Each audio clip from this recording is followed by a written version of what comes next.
Bonjour à tous. Alors dans cette vidéo, je voulais parler un peu d'un sujet assez ludique, c'est-à-dire les élémentaux, les esprits de la nature. Et donc donner la perception que j'en ai,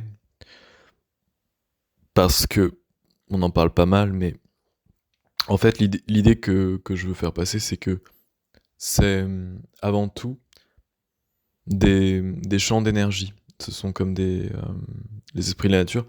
Quand vous vous baladez, parfois mettons, voilà, dans une rivière à faible cours d'eau, eh bien, des fois, on pouvez sentir par endroits comme une légèreté, quelque chose d'agréable et qui dépasse un peu le cadre esthétique du lieu. Ou bien, quand vous passez près d'un arbre un peu, voilà, imposant, vous sentez comme une force sereine, un peu vous traversez, vous voyez, c'est des choses comme ça. De temps en temps, on a des espèces de sensations particulières, voilà, quand on se balade. Eh bien, pour moi, à ces moments-là, on traverse le champ d'influence de ce qu'on appelle un élémental, ou un esprit de la nature, vous voyez. Alors, qu'est-ce qu'un esprit de la nature? C'est d'abord un champ d'énergie, c'est-à-dire une espèce de sphère, une sphère lumineuse, si vous voulez, bien que ce soit de la lumière non visible, une sphère d'énergie qui, quand on la traverse, agit sur nous, vous voyez. Et nous donne de l'énergie, nous donne de l'énergie émotionnelle, en fait. Voilà. Et c'est pour ça que c'est important d'aller se balader de temps en temps, de faire des randos, des choses comme ça, parce que cette énergie, elle transfuse en nous,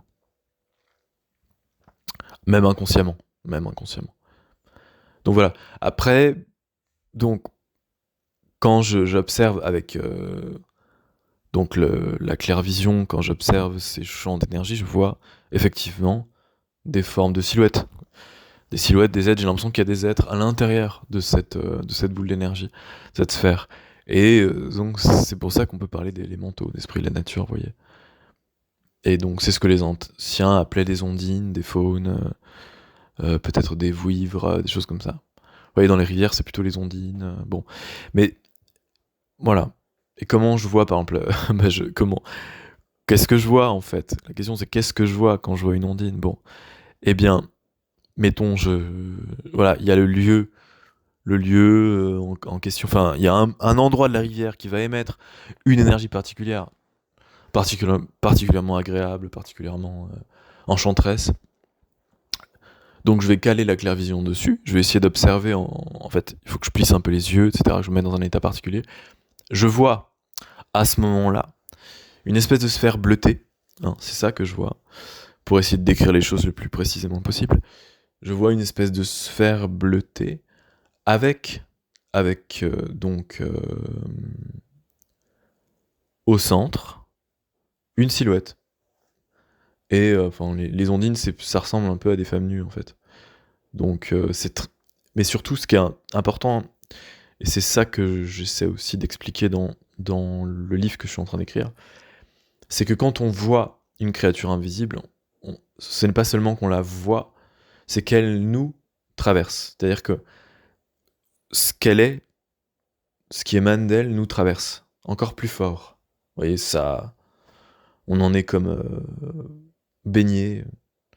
En fait, c'est un peu comme quand on écoute une musique, on est, on est mis dans un état particulier avec cette musique, vous voyez. La vibration de la musique nous traverse, nous modèle, si vous voulez, en quelque sorte, et c'est pareil pour un esprit de la nature, c'est quand on entre en connexion avec lui, en fait, il nous prête son énergie. C'est ça, en fait, qui fait qu'ils ont un pouvoir, on va dire, un peu curatif. C'est-à-dire que quand j'entre en connexion avec une ondine, bah je me sens détendu, je sens vraiment que je lâche.